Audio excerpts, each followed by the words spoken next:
Blackout podcast. Hello, Emmanuel, man. Thanks for coming to the podcast today. I'm very grateful and I appreciate that you came out this early. So I'm going to start with how I met you. I remember going through Instagram and just seeing, I love James. I guess most people love James Bond. And I'm seeing all his artwork and it's like, weird and creative and what is happening. So and then I saw the thing I think it was CBC. Yeah, so I had one interview with CBC and I did something with the Coast. So, yeah. So I'm like, who's this guy? So I just sent a DM. I was like, I like what you do and I wanted to find out more. You know, we just developed this friendship. So how did it really start? I think it started I would say I try to trace back the timeline and I think it started back in August of 2017 where I met this lady at the hotel I work and she was an artist. So she kind of like was talking to me about like going past creative blocks and like pursuing your passion as a designer or as an artist, because she does art, but she does it as a side gig. But she has like a day job and that's what she pays her bills with. But so I was also always struggling with balancing between being an artist and doing my other like day job.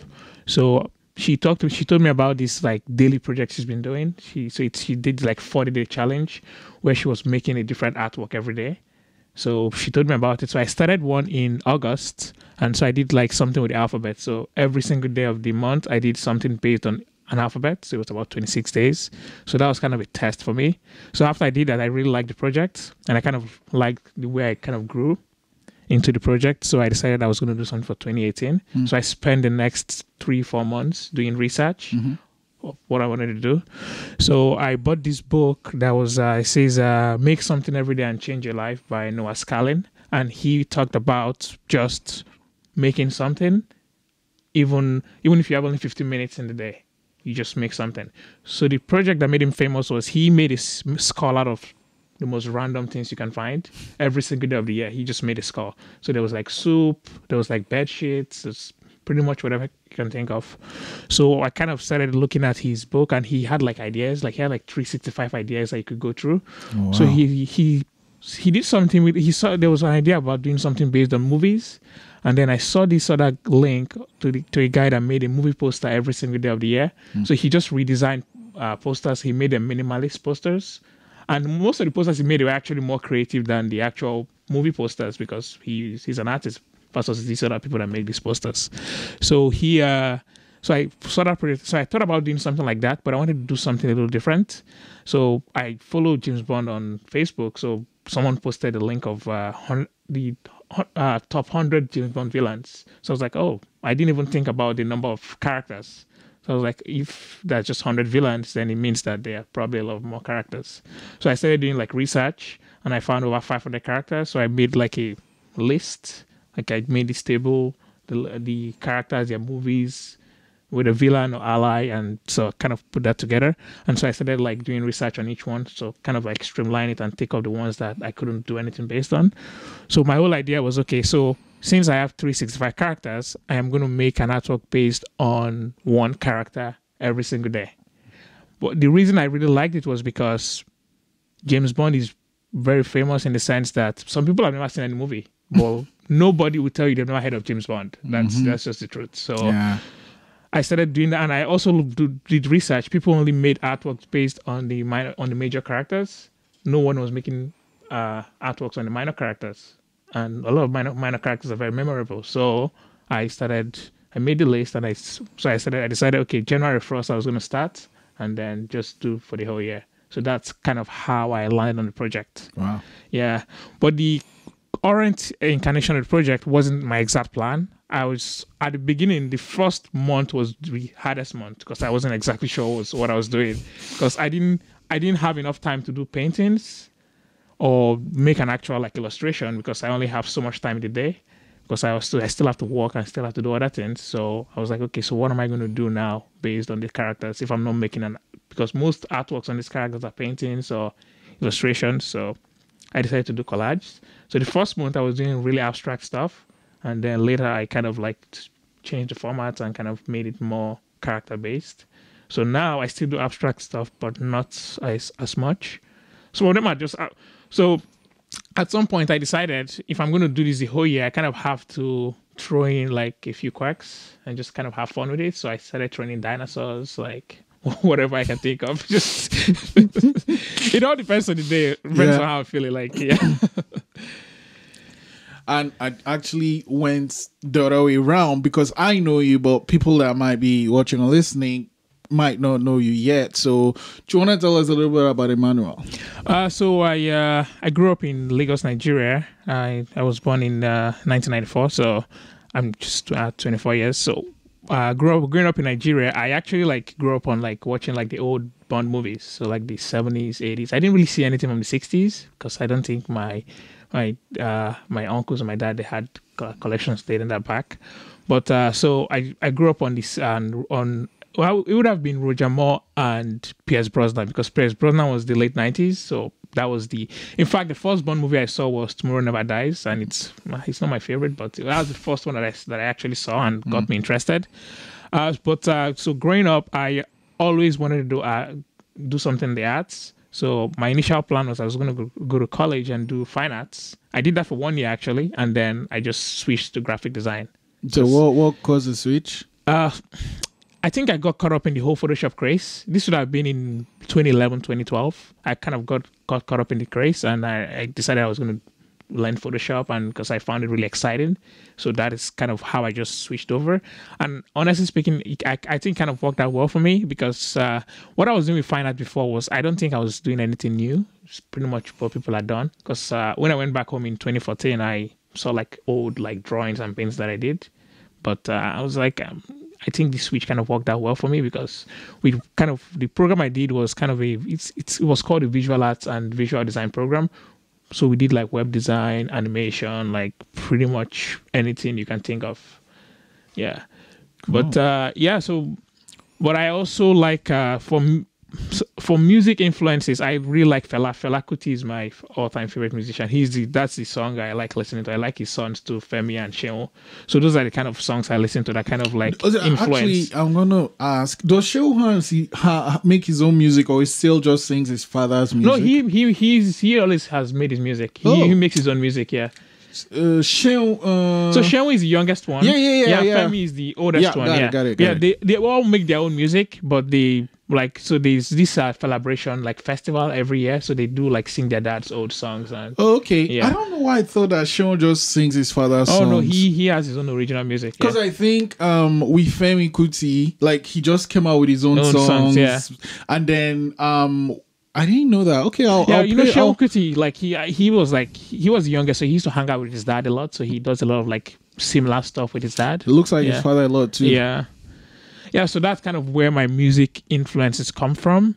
So I've always like really wanted to do the arts. That's where my whole like, even in high school, like all my notes, that's kind of how I listen to classes. I just like draw, and then that's how I take in stuff. But lots of teachers didn't understand that. I got into trouble all the time.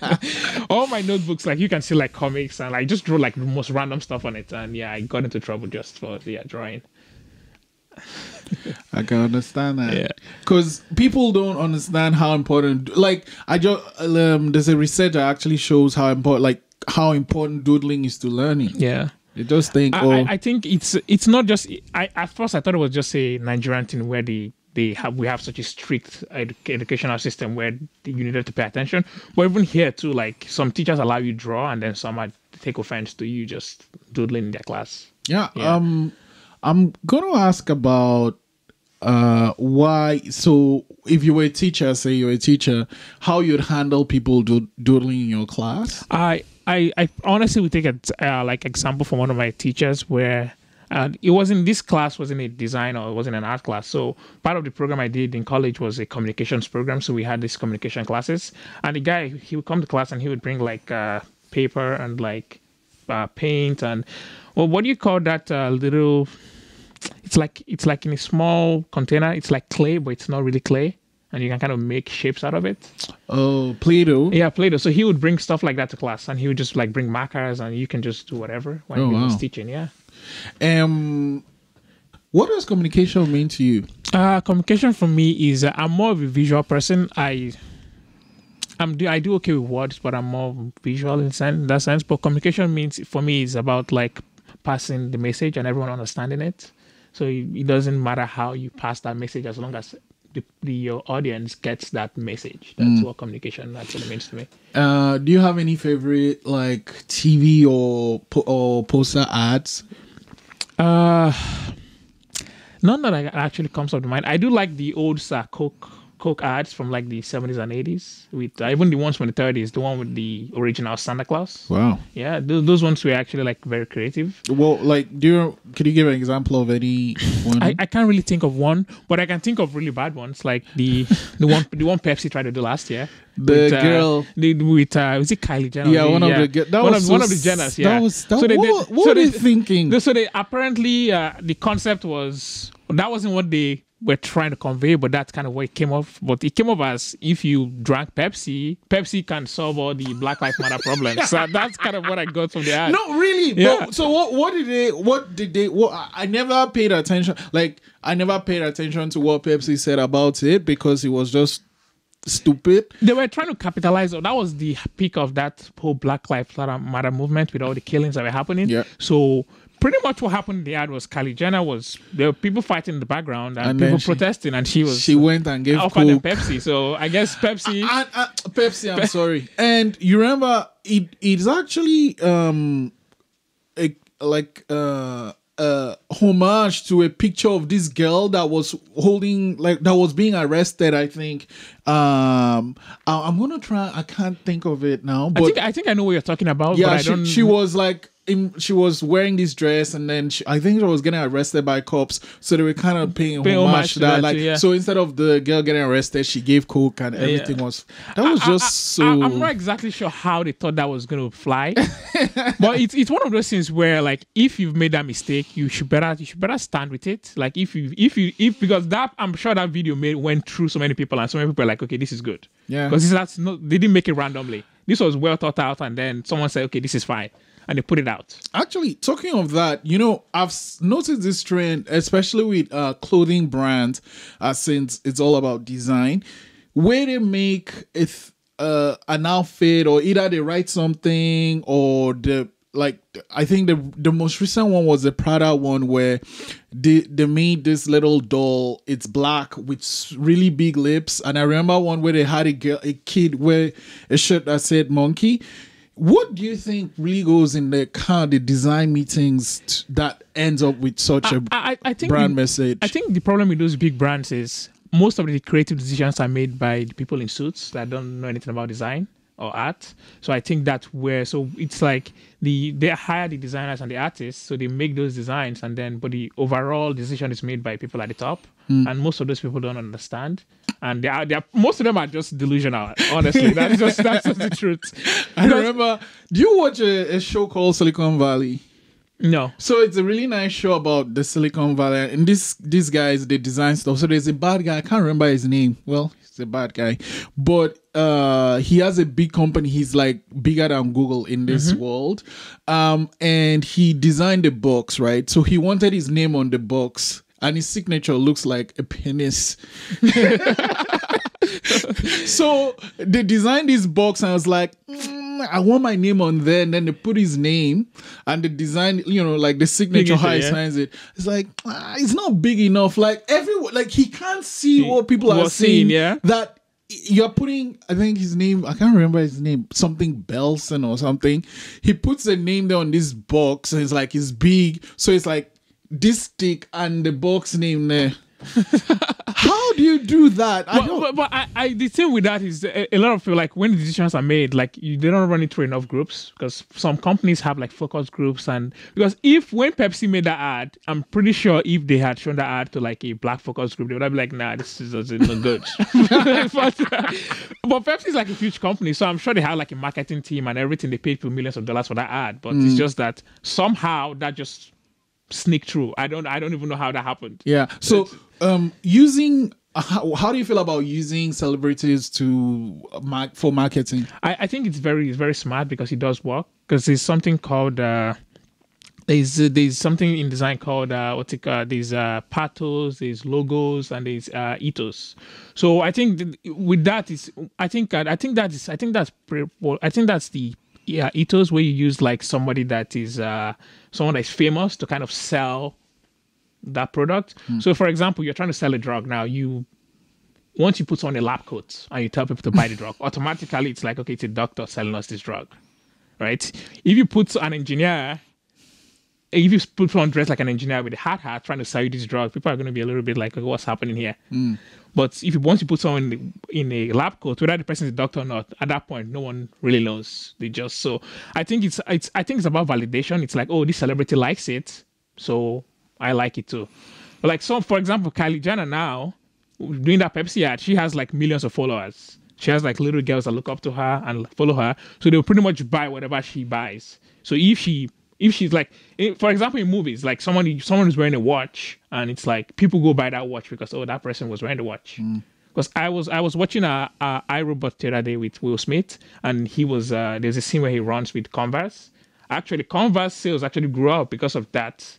Because of him wearing the shoes. Even Men in Black, the glasses they wore, like the company, I forget the name of the company that sold the glasses, but their sales actually like went up from the glasses because people were like, oh, well, I want to look like that. Yeah, exactly. And James Bond franchise does that too. So yeah, with like Rolex watches, and even the cars, Heineken. like yeah, even the most famous James Bond car, which is the Aston Martin DB5 from Goldfinger. They actually like grew up the car actually went up in high sales because people were like, okay, I want to drive this car. This car looks cool. And the car had all sorts of gadgets, like had like rockets, ejector seats. So people were like, oh, I want to buy this car. So people would buy, like they even made a Lego set recently based on that car. And they made so much money from it because people were like, oh, that car is cool. I want to buy it. Yeah, Lego is a great brand. And now they're even going to movies and making branded. Have you seen any of the Lego movies? I've seen the Lego Batman. That was actually pretty good. Yeah. That was great. Yeah. I remember I watched it last, I think it was last year. So last year, the Atlantic Film Festival, they have this thing where they go around the city showing films. One of the films they showed was the Lego Batman. And it was kids that are watching, obviously. Yeah. But there are some jokes there that you are an adult to get it. That was a really good film. I find that fascinating when I watch movies that I watched as a kid. I'm like, this totally went over my head. I'm like... Like even kids' movie too, like they make all these adult jokes, but you don't even get it until you grow like an adult. You're like, oh, I didn't even know this was here. If you watch Shrek again, the bad guy's name is Lord Farquaad. Yes. Farquaad. You know, things like this. And if you watch in they are like Pixar. Wait, is it Pixar that makes Shrek? No, I think it's at DreamWorks. Yeah. So anyway, if you watch that, like I just watched it recently. Well, I was watching it in pieces, but I picked up a lot of things. So I watched Lord Farquaad and all these tiny jokes. But it was a sad part actually. In the beginning, when Lord Farquaad is kidnapping all the all the animals' magical parts. One was a bear, the wife, and the kid. And then if you see then later in the movie you see the father and the little bear, but the mom is not there. But the mother bear is on Lord Farquaad's room as a bear rug. Yeah. But as a kid, you don't notice that. You don't notice it. Yeah. They do this thing. So like Lego Batman, when the kids are watched it now in 5-10 years time, like, oh, that's what they mean. Yeah. So going back with film, let's talk about this whole James Bond thing. Do you have any favorite James Bond film? So I don't really have a favorite where it's absolute favorite, but I kind of sort them out in like how rewatchable the movie is. Because there's some really bad ones, like Diamonds Are Forever. I have watched that movie so many times. It is like one of the. So which one is Diamonds Are Forever? So that was Sean Connery's last one. So that was the one where there was two bad guys. There were two gay bad guys, So this was in the 70s. So this was a very revolutionary thing. Okay. Because at the time I watched the movie, I found it weird that Tell me, what gadget was in Diamonds Are Forever? Diamonds Are Forever. So that was what would have been in Diamonds Are Forever now? So that was the one. There was also the rich billionaire that was pretty much like a Trump. This was like Trump before Trump. So he was just like crazy guy. I was just like doing whatever he likes. He had like a huge like mansion called the White House. His name was Willard White. Okay. I don't think there was any. I'm trying to think now. There's no like crazy gadget from Diamonds Are Forever. Yeah. But so that movie, at the time I saw that movie when I was younger, I didn't really get it. But now that I watched the movie, I kind of see what they were doing because I saw the two bad guys were holding hands. I was like, oh, that's I found it strange at that time, but now I kind of understand what they were doing. Okay. But reading about it at that time when the movie that made the movie in '71, that was a big deal. Like, oh, like two gay guys in the movie were the villains. Yeah. Oh, okay. What do you think of Michael? I can't remember his name. Anyway, he made this kind of parody of James Bond movies called Mike Myers. Yeah. Austin Powers. Yeah. What do you think of those movies? I absolutely love Austin Powers.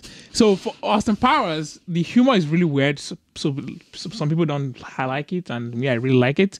But if you are like a huge James Bond fan, like you totally get the humor. You like all the parodies, like you totally understand what's happening. You're like, okay, I see what this is happening. Will Ferrell's character Mustafa. Yeah, I didn't even know this until a few weeks ago. So he's a parody of like a minor character from like Diamonds Are Forever. Like the guy shows up in one scene. Like he's literally in one scene. Do you remember the scene where you saw Mustafa in Diamonds Are Forever? So it's at the very beginning. So basically what happened in Diamonds Are Forever was so before Diamonds Are Forever was for On Her Majesty's Secret Service. So that was George Lazenby's only movie. So he signed like a 7-movie contract, but after the movie he felt like he didn't want to do it anymore. Wow. So he kind of cut his contract short and he left. There were also some other problems that he was difficult to work with and all this other backstage stuff. So they got Connery back for just one more movie. So the whole idea was they were going to make Diamonds Are Forever a continuation of On Her Majesty's Secret Service, which Bond's wife gets killed at the very end. So it was supposed to be a continuation. Oh. So Diamonds Are Forever was kind of a continuation, but not really. So because at the beginning, they show Bond looking for Blofeld because Blofeld killed his wife. So he's looking for Blofeld at the beginning. So he's like going through like various like henchmen. So he runs to Mustafa. So they show this scene where Mustafa is at the casino and he's like, so he's playing cards. So he said cards and then he says, hit me. So Bond like swings him around and gives him a punch and kind of asks him where is Blofeld, and then he gives him directions. So that's the only scene Mustafa shows up. So I was just amazed that they managed to turn Mustafa into like a huge character in Austin Powers. Mustafa was the one that just wouldn't die, right? Yeah, the guy that wouldn't die. I'm still down here. I love those movies. I love Austin Powers. I can't get enough of the guy. Fourth one, but now that Minimi is dead, so I don't know how. Yeah, it's true. He died. Yeah. I think for me with Austin Powers was that he was committed to that role. Yes. Like, and another gag that I love is when they are naked, but he will either be drinking like cup to block something, then he will hold stuff to block. That was really, really creative. I love that film. They really got creative with the movie. Do you know? It took me. I didn't find until recently. I didn't know Mike Myers was a fat bastard. Oh yeah. For some reason, I didn't even take it together. Talking of him being fat bastard, what do you think of like Eddie Murphy when he was doing all those clumps? He was playing all those roles. Like, do you feel when an actor is playing so many roles in a movie, he kind of diminishes the impact he has in playing? I think it's actually like pretty impressive. The first movie I saw someone play multiple characters was Coming to America, where Eddie Murphy was just like all over the place. Yeah. I thought it was hilarious, but I think it's actually pretty impressive for you to be able to just... Was he also the pastor with the Jerry curl, right? I think so. I think it was. And he was also the barber. And there was like one other one too. Yeah. So I think it's actually like pretty impressive for like he actually showed range, but you can kind of low-key tell it's Eddie Murphy the way his kind of mannerisms. But I think it's actually like really impressive when you can actually like go from role to role. Yeah. Like Dr. Evil and Austin Powers, you can kind of tell he's the same person, but he like completely switches when he's like playing like the characters. So that's kind of why I really like Mike Myers, because he shows range and he's very versatile. Yeah. Mike Myers is talking of this guy, Eddie Murphy. He was also the donkey in Shrek, and I was going back to Shrek. That I think, sometimes casting the right person in the right role is just important, because I don't think anybody, well, maybe they can cast him as Donkey, but I just think he had it. It would probably be different, because I heard that Will Smith turned down the role of Neo in the Matrix. Yeah, I because know. he wanted to go do Wild Wild West. Basically, yeah, I know. I mean, what a... I know. I heard that. I read that story recently. I was like, wow. Because he never made a Western, so he really wanted to make a Western. One. So it just happens that I hate that movie. That movie is really bad. Oh, God. That movie is just... There's nothing. And I really like Will Smith, but I'm just like, that is probably Will Smith's worst movie. There was nothing going for it. They got the bad guy had no range. The gadgets they used was weird. The jokes they were didn't trying to land. Go for over the top humor, but the jokes it just didn't work well. Now Matrix and actually Keanu Reeves is funny, because I remember seeing Speed and I was like, I just loved him from Speed. Then he did Matrix, and Matrix is one of my favorite films. And then now he's doing John Wick. Yeah. I just heard that there's a third one coming out. I really like the second one. I think I've not seen the second one. Really, I think the second one is better right? than the first one, because the second one, the way it's Hollywood movies. So when they make the first movie and it's unexpectedly makes money, they'll give them all the money. The second one is just like times two. It's like with Deadpool. It's like, we're going to double all the action and everything. So it's really crazy. Yeah, I've not seen that one. I plan to see it though before I see the third one, because and I also heard that they are trying to make a TV series based on that hotel and the people that live in there, like that world. What do they call those guys? I forget what they're called. Yeah, they spend special coins and stuff. Yeah, where it's like a mother kind of hotel. Yeah. But that girl was silly. What was she thinking? She knows the rules, right? Yep. She was aware. I'm not exactly sure why she would do that. No. To me, I just think that was kind of not very good writing. I just felt, she what was she thinking? Because she knows that's their rule. You don't break that. So why would she? Sometimes with writing, I think sometimes the writers, they put themselves in a corner, and it's just like, you kind of know that this is bad, but you're just like, you know what? Just let it go. It's kind of like when I'm doing some stuff in design, I kind of know, I'm like, this doesn't look that good, but I'm just like, let's just get it over with. So you were saying illustration, and you said you were not going to paint, you're not going to do illustration. Well, so I didn't really want to paint or do illustrations, because you kind of need a lot of time to do that. But I think he had one illustration. Well, I have some illustrations. But so what I do with illustrations is I do a trace over on the characters. Okay. But what I do is I kind of try to make it abstract. So I try to work with symmetric shapes. Mm-hmm. So it's not an exact trace over. So I try to use circles and triangles to kind of see if I can get this same kind of effects with the face. Okay. So I try to play around the symmetry. Do you use one of those pen things? So the thing with it, I was using the pen thing at the beginning of the year, but what is it called? So that's I think Syntax is the brand name. I think is it a stylus? I'm not sure, but it's called a drawing. It's called a drawing pad. I have one of those, but mine kind of died at the beginning of the year, so I haven't used it. I've been working with the mouse, and honestly speaking, I kind of grew on the mouse, so I prefer using the mouse. But if you're doing illustrations, it's better to use the pen.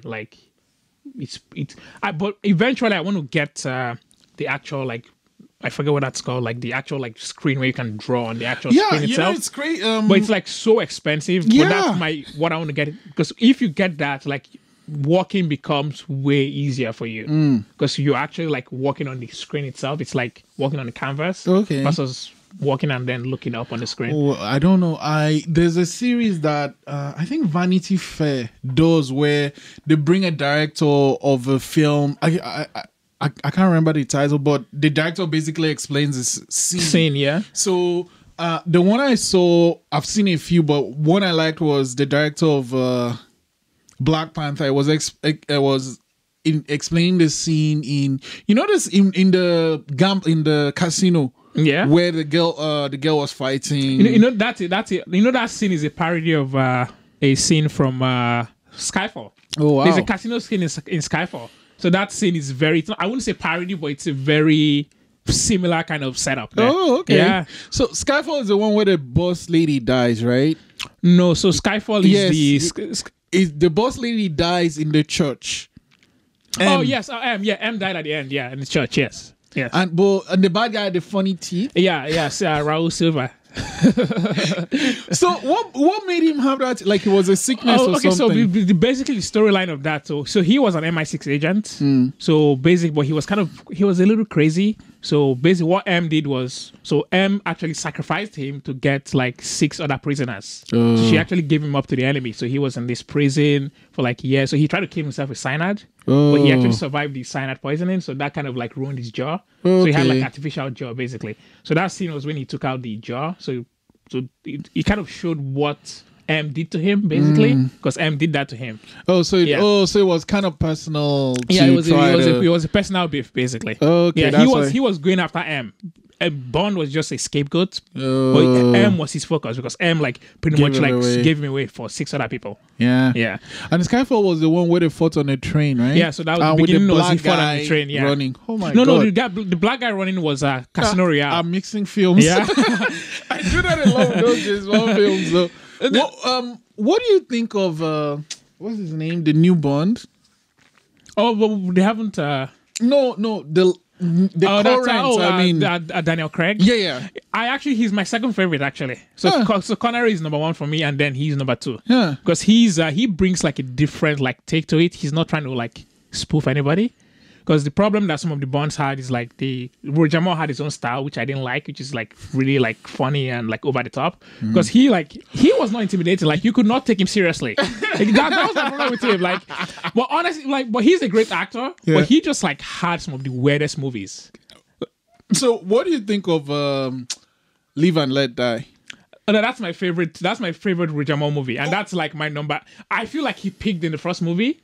After that, he kind of just went down. Live and Let Die, his first one. Was his first one. So I feel like he picked after that. He just went down. Film. Because for me, that was like the first like black villain, and so the whole setup. I was just like, wow, this is actually like really amazing. And also, that's the one where there was a chase, and then a car drove over like a bridge to the other side. So there was the boat. There was like this boat chase. Yeah, it was a flying boat. Yeah, and the whole like scene was like all done like was actual stunts. Yeah, like I guess the boat flew over like a road that was about like 20, 30 yards. It was a record-winning stunt. Talking of stunts, what do you think about CGI? So I really like CGI. A lot of people like bash it because I think for me CGI, I'm just like, I think people like special effects people are very underrated because you watch a lot of movies. Because the thing with CGI is you only notice CGI when it's like bad. Oh, good. Yeah. I watched this clip on YouTube where they like showed some scenes with CGIs and you're just like, oh, I didn't even know that was fake. Like what's Wolf of Wall Street?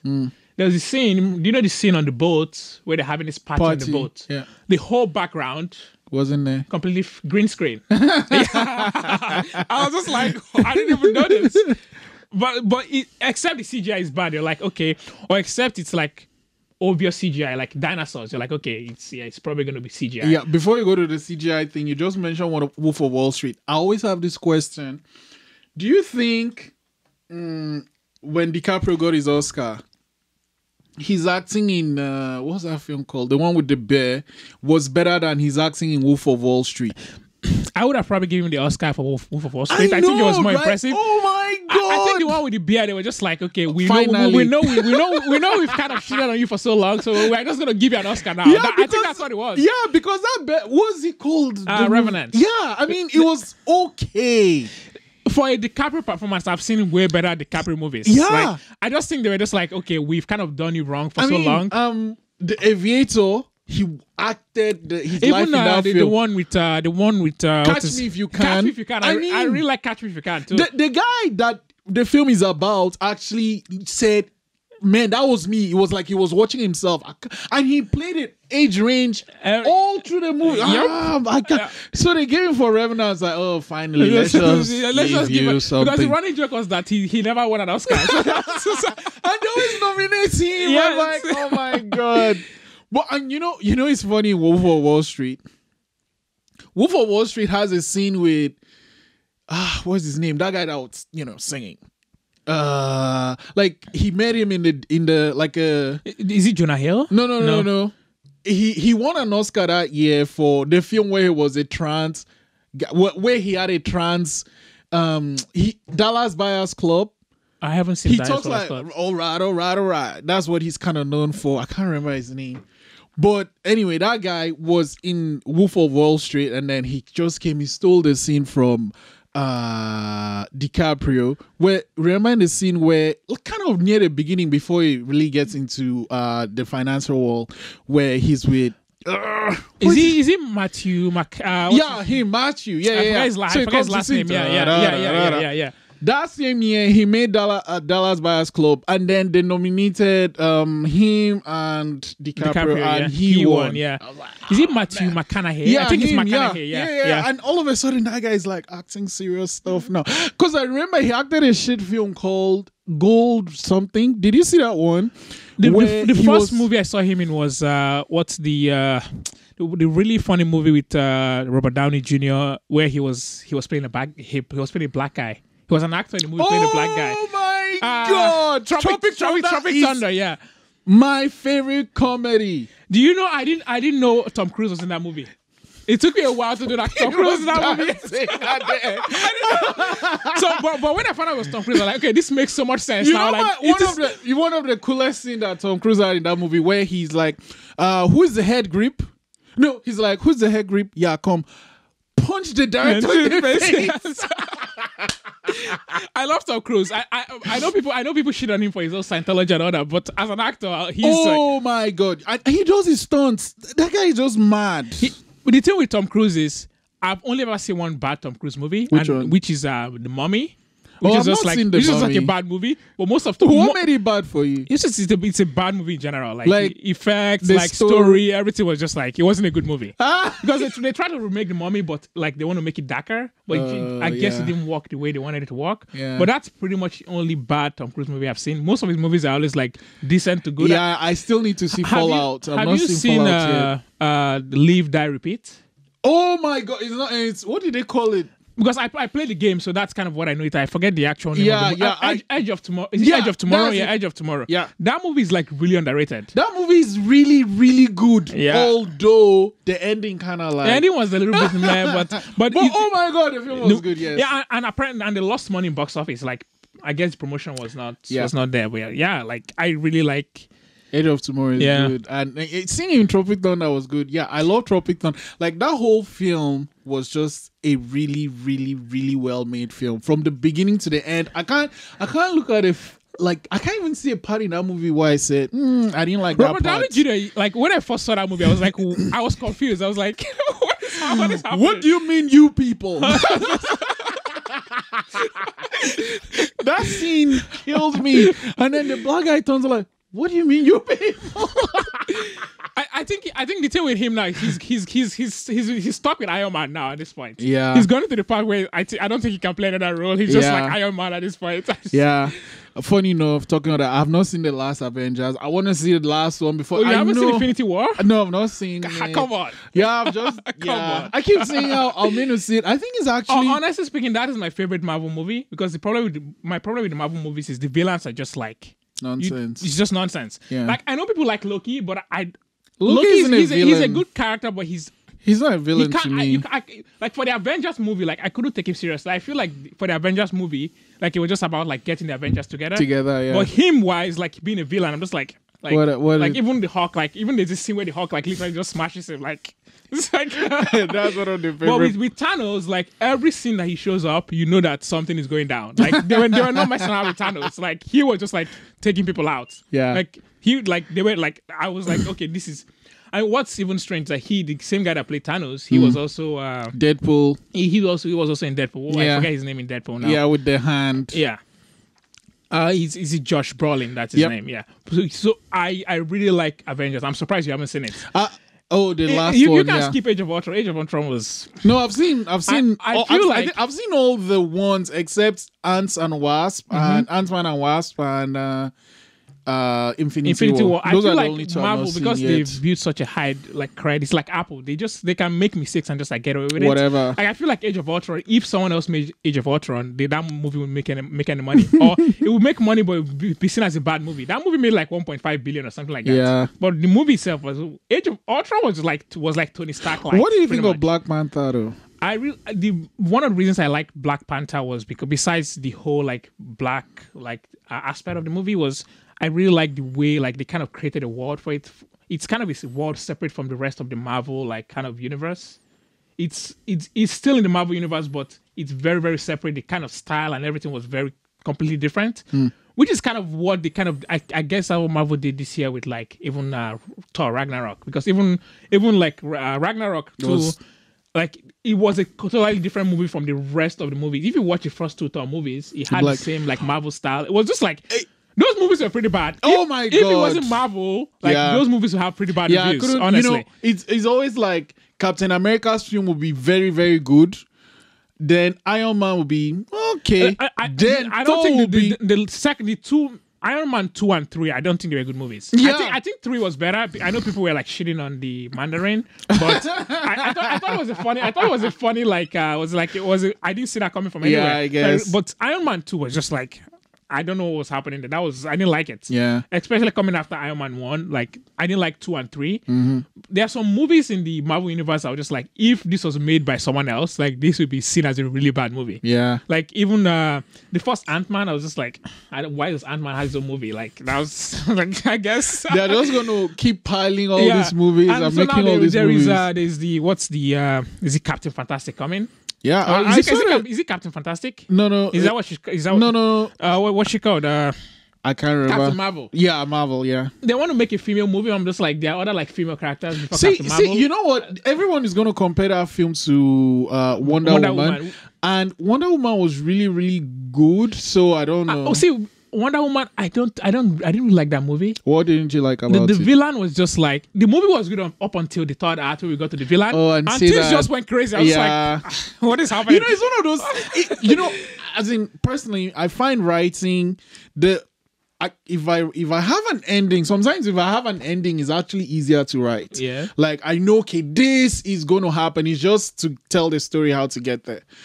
But if I start and I don't have the ending, oh my God, it's trouble. The movie turned into like God of War, basically. It was just like, I was like, what is happening? Like, even like it turned into like a big because that's my problem with comic book movies. The end, it's always like this big CGI battle. Has to be. Like, how do you avoid that? You can't really avoid it, but sometimes there's so much going on. But I still think... You don't even know what's happening. I guess because I've not seen Infinity War yet, my best Marvel movie is still Winter Soldier. I really like Winter Soldier because that was actually very different from like the rest of the Marvel like universe. But for some reason, they never went back to that style. Yeah, but it's the guys that made Winter Soldier that made Infinity War. Yeah, is it? The Russo brothers. The Russo brothers. Yeah. Speaking of the Marvel movies, the first Captain America. People don't like that movie, but I actually really like it. It was a very like small kind of movie. Yeah. Where I really like the whole like CGI where they like place the guy's head on like, or they put Chris Evans' head on like this really skinny guy. Yeah. I was like, this is really good. Yeah, actually, that brings us back to CGI. We're going to talk about bad CGI. What do you think of bad CGI? So I think with bad CGI, there are a lot of factors that go into bad CGI, but the most common one is like if there's not enough money.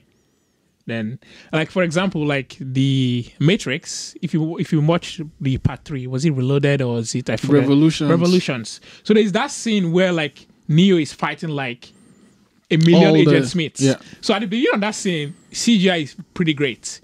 But that scene is like a 5 to 7 minute scene. The ending. So by the time you get to the ending of that scene, you can see that the CGI is just like diminishing. So you can tell they kind of run out of money, or they're like, "No, we just have to wrap this up quickly." But that's usually what happens with CGI. It's like not enough money, or it's just like maybe you hire like a bad company. But the thing with bad CGI is it all depends on what you're trying to do with CGI. Anything that has to do with like a human body, that is the first noticeable bad CGI. Like the Superman beard. Yeah, the Superman beard. Like that's the first noticeable thing because people are so familiar with like the human face. So any little thing you do to the human face, people notice it. So whenever I do my James Bond artwork, whenever I'm working with the face, I always like put a lot of focus on it because a little like if the eyebrow is off a little bit. If it's too high, like people know, people are like, oh, there's something. I don't know what's wrong with his face, but there's something wrong with it. I like the Aquaman movie I watched yesterday. At the beginning of the scene, Aquaman's dad his face just looked really weird. I was like, what is happening? So my friend said to me, they're probably going to show him when he's older. So they probably use the older actor. So they kind of had to make him look young with the face. And that's exactly what happened. Because they were like, a few years later, they showed him he was older and he was just like a normal face. But like the face, like there was just something off. I was like, his face just looked weird. You can't really tell what's going on, but it's just like something wrong with his face. And it's like with the Justice League. When I saw the movie, I was like, what is wrong with his mouth? That was my first. I was like, why does he look strange? Talking of that mouth thing, did you see Fallout? Yeah. So, do you think it was just two studios being assholes to each other? I don't think he needed the beard. There was no scene where the beard was any. There was no impact to the beard, honestly. By the way, I really like this. I really like this Mission Impossible. That was I'll probably say that's my number 2 after the original one. The first one. Oh yeah. My God, I couldn't stand the first one. What did you like about the first one? So the first one was just. The first one was. It was like. I remember watching Mission Impossible, this series, and it was about gadgets, and this guy was making a fake face, and like they had all these things happening, but the film was drama. See, the first Mission Impossible was a drama. It wasn't I mean, they'll put actions there, like on the train. I think there was a train scene, and is that the one he blew up the aquarium? I don't remember. It's been a while since I saw the bad guy was his boss, right? Yes. So why I like Mission Impossible is whenever I watch the movies, I'm always like waiting to see where the turn is going to happen. It's like, okay, who is going to betray who? And in Fallout, it's just like, oh, this person betrays this person, but he betrays this person because it's a setup for this other setup. It's always like mind-boggling. So I'm always like, whenever I watch a Mission Impossible movie, I'm just like, okay, who is the bad guy here? Who is going to turn on who? Yeah. That's why I'm always anticipating. I'm like predicting, okay, this person, and then ends up not being that person. It's like another person. It's just like, yeah, I think with that franchise, I can't really choose one because I like the second one because one of my favorite directors made it, like John Woo. Oh, I love John Woo, by the way. Like he's amazing. The first one, it wasn't much of a suave for me because the guy that plays villain. His boss is always a villain. There are some people, once you see their face, you know that's the main villain. That's what's her name? Isn't that Angela Jolie's father? That guy, right? I don't know. I think it's John Voight, right? I think that was I think it's John Voight. Yeah. For example, what's his name? Sir Anthony Hopkins. Whenever he shows up in the movie, he's probably going to be the bad guy. Like I'm like this. You've viewed the movie already. But I think with him, you can. Oh God, did you see the last Transformers before Bumblebee? I haven't seen any Transformers movies. No. I saw the one with what's his name, Mark Wahlberg. So the last, what happened in that one? The one that Mark Wahlberg was supposed to be like an inventor, which I found weird. But there are two. He's done 2 of those. I think I saw the first one. Is it the one where he had a daughter? Yeah, he had a daughter, and the daughter had a relationship with this boyfriend. Oh my God! Did you see? There was a scene in that movie where he explained how he could have sex with an underage girl. See, that was the most. That was the only reason I watched that movie because. People were talking about that scene, and then I watched the movie. I was like, "What is happening here?" So because he's way older than the girl, it's like, "Oh, according to law, he can have sex with him." So I'm like, "Isn't this like almost like pedophilia, where it's like you're trying to like do something legal, but legally it's like yeah." I think in the scene they actually showed the law from the actual law. I'm like, why is this in the movie? But the thing is like that is an example of like bad casting. Mark Wahlberg is supposed to be this inventor. It's like. Like what kind of like that's unbelievable. Like what is happening? Like there's this Bond movie. I think it's the world is not I think it's the world is not enough. Where what's her name? Where Michelle Yeoh is in there. No, that's Tomorrow Never Dies. So I forget this. Tomorrow Never The newspaper one. Yes. The world is not enough. So that's the one with Electra King. So her dad was like owned an oil company, and there was the villain. The bad guy doesn't feel anything. He doesn't feel anything. Yeah, he can hold. So the Bond girl in that one. Oh, I remember that's the one you used for 50 Shades of Bond. Yeah, when he screwed it. Yeah, I remember. So there is the Bond girl in that movie. What I forget her name now. She's this famous model. Yeah, she was weird. She's what is she? She's like a scientist. It's like She's not, like, how can you look at her and think she's a scientist? She was the wife of one of the 2.5 Men, Charlie. I don't know if she was married to Charlie Sheen, but maybe she was. She was married to Charlie Sheen. She was? Yeah. They're divorced and she has the kids. And, I see. But I remember. But she's like a scientist in that movie. I'm just like. But I remember she was like walking in the desert or something, and she was like dressed as if she just came out of. Her name was Christmas Jones. Because the Bond movies are famous for like crazy weird names. Yeah. So her name was Christmas Jones. I think one of the weirdest names was Octopussy for me. Oh, there's Pussy Galore from Goldfinger. Yeah. And there's Holly Goodhead. Talking of that, going back to Austin Powers, he has the best names for the girls. There's one, a lot of vagina. Yeah. It's like a lot of what? There's the main girl in the second movie. Now I forget her name. It's been a while since I saw the Austin Powers movies, but she had like a funny name too. But so he was like me. Oh, the Dr. Evil's main henchman. Number 2. No, the one that throws his shoes. Random Task. So he's based off Odd Job. Yeah. So with the hat. Yeah, with the hat. Yeah. When I have you read the story of that guy? Which one? The actor that played that guy. Which one? So Odd Job? No. Odd Job is he passed away like in the 80s. But this guy, the Random Task guy. So that guy, I was just looking up the Austin Powers characters, checking up on the actors. So that guy, actually, he's in jail right now. Oh, wow. Yeah. So that guy, he was involved in some like rape case where he raped this minor, and it's pretty dark stuff. Holy smokes. Yeah. So whenever I watch the movie now, I'm like, yeah, you know, some news like I've not seen it though, but The Last Predator, apparently one of the actors was in jail he's actually in the sex offenders list, and then the director puts him in the film because they are friends or something. It was a big controversy. Yeah, I think I saw that. I haven't seen any of the new Predator movies. Yeah, I think the last Predator I saw was Alien versus Predator. I don't like when they kind of remake like those classics. Talking of that, they are doing a lot of remakes.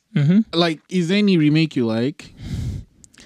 I think Ghostbusters killed it for me. Like the one, that Ghostbusters case was very strange because instead of making a good movie, they decided to sell it on the cast is all women. I don't like when people try to do that. It's like Ocean's 8 too. It's like, why don't you just make a good movie? Yeah, I've not seen that one either. There are so many great movies that have all women cast. But it's like, instead of making a good movie, we're just gonna make a bad movie and then sell people on the movie that it's all women. And then when you don't like the movie, they're like, you don't like women. It's like, have you seen The Widows? I think that's what it's called. No. Yeah, apparently it's a very good film and it's all women. Well, yeah. But so the thing with Ghostbusters is that movie was not even funny. Like, it wasn't a good movie, but they pretty much forced what's it called critics to give it a good review. If you go to Rotten Tomatoes, it's like 75%. I'm like, that is just like way too high for that movie. Like, I don't think it's like they could have easily just made like, and the thing is, they had really good actors, really good actors, funny actors. They're funny actors, but they just reverted to stereotypes. My favorite character my favorite actor in Saturday Night Live is that lady that's in Ghostbusters. Like, she does everything. McKinnon. So she was like the crazy science lady. Yeah. She's great. Like even the black lady, like, she's a very good actor. She's but also then for the movie, they're just like, we're just gonna make a dumb black woman, she really didn't have black anything. woman. It's like so it's all like stereotypes. But then when people complain about the movie, people are like, you don't like women, that's why you don't like the movie. But it's like, that's not true. It's just like, it's not a good movie. So that's why, like, Ocean's 8, I was just like, I've not seen that one Ocean's 8 either. is not really a good movie. Like, even when they did in 2012, when they did a remake for what's the Arnold Schwarzenegger movie, the one they did in Mars, Total Recall. So they did a remake of Total Recall. I was just like, yeah. What was his name? I actually like that actor. Have you seen The Recruit? No, I haven't. Yeah. Well, I'm not bringing it up because of Colin Farrell. He was really good in that film. Have you seen any? So, what actors? I know your project is kind of like about James Bond, but while you're doing the research for the project, are there any actors that really don't stand out in the movie, but that have ended up standing out for you? Let's see. Trying to think now, because the thing with most Bond movies is they always cast like really like high caliber actors. So it's let's see. Although there's the cost of being a Bond girl, where it's like most girls have been Bond girls after the Bond movie, just like fall off the face of the planet. Oh wow. Oh yeah, so there's this like curse where if you're a Bond girl, like you're never going to be famous after that or anything like that. So there have been a few people that beat the curse, but for the most part, most Bond girls, like that's their pick. They're just like, I know. Like there was an actress that I really like. She was the Bond girl in GoldenEye, Famke Janssen. Oh yeah, she was the villain. the- She was the girl. She's the one from X-Men. She's Jean Grey from X-Men. Yeah. Exactly. Yeah. So that one. And so here's the thing. I guess my question was, is it that if you've already kind of made a name for yourself before you become a Bond girl, you can kind of keep going? Because but even like Halle Berry was fine, but it's just like most of those like not so popular Bond girls, not so popular actors playing Bond girls. Like once they hit that Bond girl, like that's the pick. Yeah. Like forever a Bond girl, basically. Yeah. So I mean, are you working? I guess today it's like what, like 10 days left? Yeah. So today is 3:56. Yeah. What's the plan after 365? I'm just gonna do like exhibitions and just see what's up. I want to do another project, but it's gonna be like a weekly project. I haven't had time to like work on that, but so I'll probably spend like January trying to figure out what I want to do. A weekly project? Like so it's gonna be every week instead of weekly. every day. Yeah, Yes, I gotcha. every day. Yeah. So it's like at the end of is it a particular day on the week or just any day? Like any day in the week. So I'll just make sure I post something sometime in the week. Okay. So that way it gives me more time, because with this project I'm spending like 3-4 hours. It's actually very strenuous now that when I actually sit down and think about it, because most design or art process, you sit there, you come up with your idea, draw some sketches, and then you now start developing your design. But I have to do all this in the space of 3 hours, sometimes 2 hours. I'm like, okay, this is my idea. I have to do this now. So it kind of affects the work a little bit, because there's some days where I'm just like, I'm not sure. I don't have enough time. Or there's some days where I spend too much time. Do you ever have so do you like plan ahead? So for tomorrow, I'm going to do whatever. Yeah, so I already have the list that I go by. The characters, I already have everything all planned out, but I try not to think about it. But so when you say you have the characters planned out, you just know, say today is going to be Pussy Galore. Yes. Do you say I'm going to do this with Pussy Galore? No, or I just know that that's what I'm doing tomorrow. Holy smokes. Yeah, but there's some characters I kind of have a rough idea of what I want to do with them, because I know their character. I'm like, okay, like for example, when I did on the 101, which is one of my favorites, the one I did with do you know the Dentonite toothpaste? Yeah. So it was toothpaste, but it's kind of like an explosive. So when I was thinking about that project, when I was making the list, I was like, okay, I put it in bracket, because whenever I have ideas, I just put it in bracket there. I was like, I'm going to make it an ad with like a toothpaste ad. So I just had that there, sitting there. I totally forgot about it until I got there, and I was like, oh, I remember what I'm going to do now. Oh, okay. So I have some like ideas based on, there's some characters I'm like, okay, I know what I'm probably going to do. But my whole thing is, I don't really sketch for the project because I don't have time. So it's like I transfer from my head to write the computer. I'm like, okay, this is my idea. How do I achieve this idea? So what software do you use? So I use Photoshop, Illustrator, sometimes InDesign if I'm working with like lots of text. But Photoshop is like the main like software that I use for it. But right now, so what I've been doing, because I've made so many now, I've got into a situation where I'm trying to like avoid like doing certain things, because I've done this a lot. So I don't use certain effects, or because my whole thing throughout the year has been experimenting. I've done like so many things I've never done before. Like yesterday, I did something in hologram. I learned how to do that effect yesterday. I was like watch a YouTube video, which is kind of the whole idea of the project, for me to learn something every day.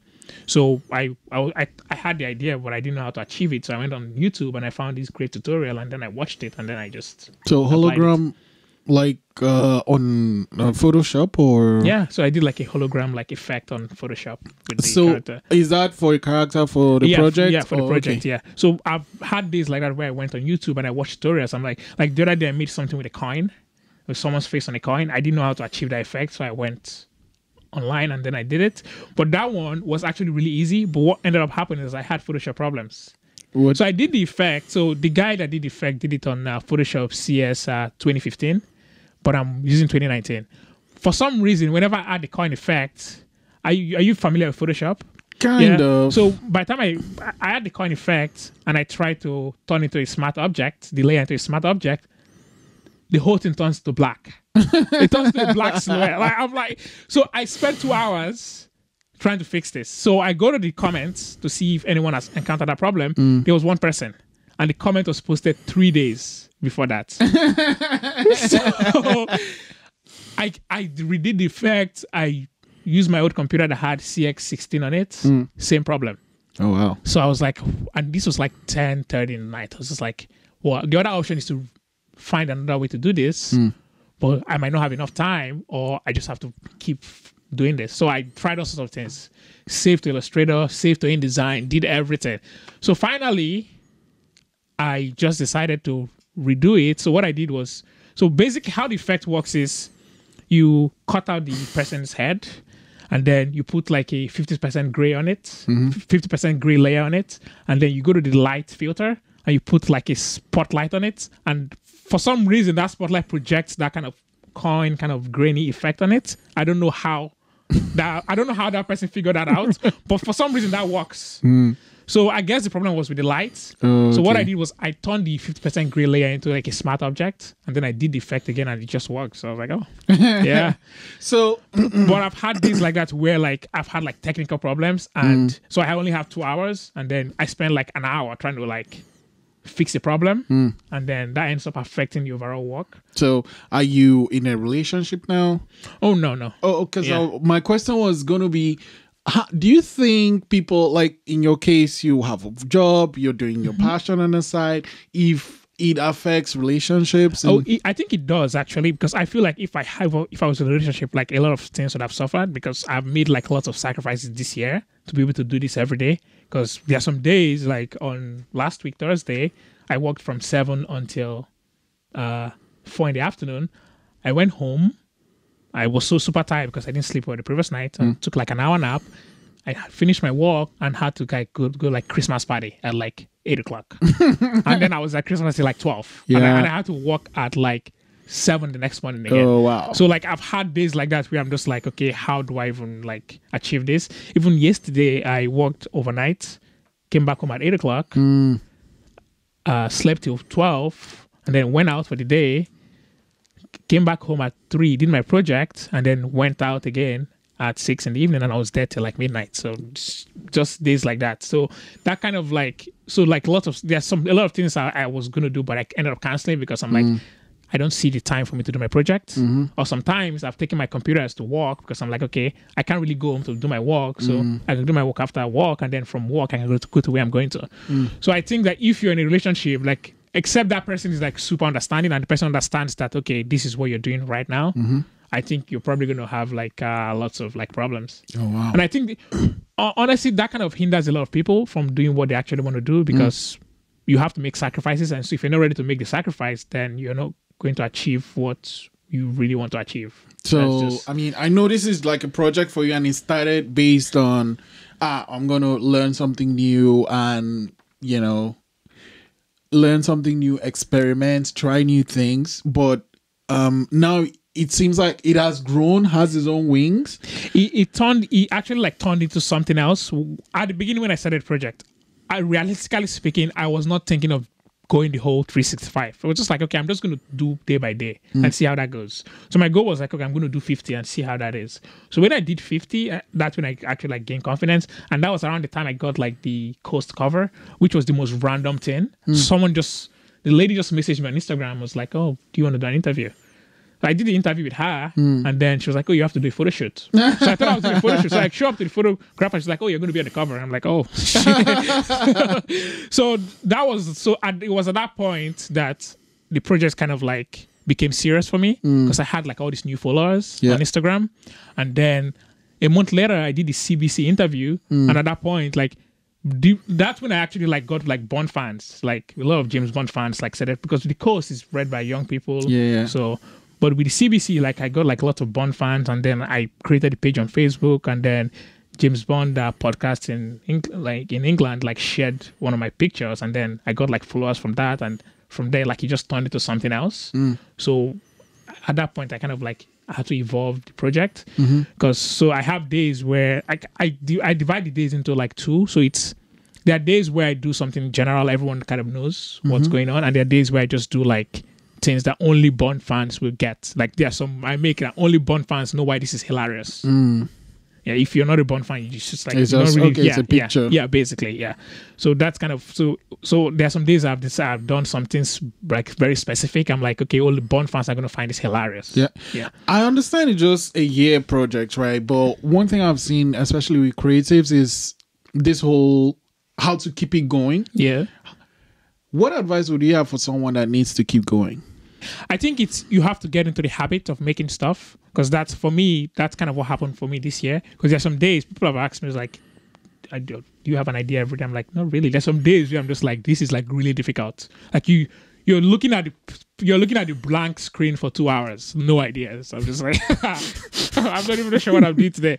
So like there are days that happens and I end up like getting frustrated and not doing what I want to do. Yeah. But you just have to get into the habit of making stuff. So even the days you don't have ideas, you're still making something. And like I've kind of set a standard for myself where I have to make a certain standard every day. So even the days where I don't have any ideas, I have to make something. So I think it's about getting into the habit. So you have to actually start making stuff to get into that habit. Like I even like, there's some, I've had days where I was just like, you stare at the screen for, so at the beginning of this project, I've learned so much. Like at the beginning of this project, I was under the, like, there are sometimes I spend 3 hours on one idea. I'm like, this is not going anywhere. But because you've spent so much time in the idea, you're just like, I have to make this work. Yeah. Or I've made a mistake where I find a picture, I spend like 30 minutes cutting out the background, and I'm like, I have to use this picture. But then it took me a while to figure out that, okay, sometimes when an idea is not working, you just like get rid of it. You go to something else. It took me a while to move on. And I learned that from like time limits, because there's sometimes I only have 3 hours to work. And I'm like, okay, it's at 90 minutes in, I'm like, I haven't done anything. If I don't do this now, I'm probably going to miss today. So I just have to chuck the idea out and just look for something else. So I created this folder where I just like put in like stuff that I have not used. Just put it in there. And then I kind of know what's in there. So I'm like, oh, I can reuse this image sometime. So that's kind of my advice. Like you just have to get into the habit of actually making stuff. Because if you don't make anything, then there's not much you can do there. Yeah. Yeah. Thank you very much for coming, Emmanuel. No problem. You're welcome. This was actually really fun. Oh, no, I had a great time talking about all these guys. Thanks for coming a lot.